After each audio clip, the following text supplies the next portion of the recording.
ស្វាគមន៍លោកអ្នកមកកាន់ Secret Clinic Aesthetic Center លោកអ្នកនឹងរីករាយជាមួយនឹងសេវាកម្មថែរក្សាសម្ផស្សជាបាររាល់ជំងឺសើស្បែកក៏ដូចជាការច្នៃសម្រស់លោកអ្នកឲ្យមានភាពប្រសើរជាងមុនយ៉ាងច្រើនសន្ធឹកសន្ធាប់ដែលមាននៅទីនេះបើកទំព័រថ្មីឆ្នាំ2026យើងខ្ញុំនៅទីនេះរងចាំផ្ដល់ជូនលោកអ្នកនៅសេវាកម្មយ៉ាងសម្បូរបែបផលិតផលស្តង់ដារឧបករណ៍ទំនើបនិងសម្ភារៈមានអនាម័យខ្ពស់ជាទីទុកចិត្តរបស់លោកអ្នក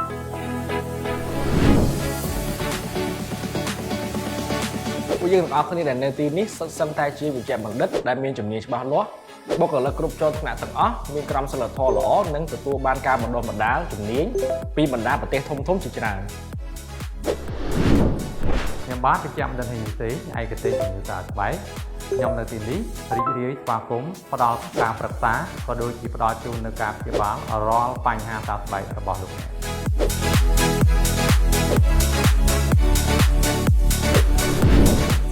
Clinic Aesthetic Center សុវត្ថិភាពគុណភាពខ្ពស់ Confident លោកអ្នកនឹងពេញចិត្តគ្រប់សេវាកម្មព្យាបាលរាល់ជំងឺសើស្បែកនិងថែរក្សាសម្ផស្សពី Clinic យើងខ្ញុំ Secrets Clinic Aesthetic Center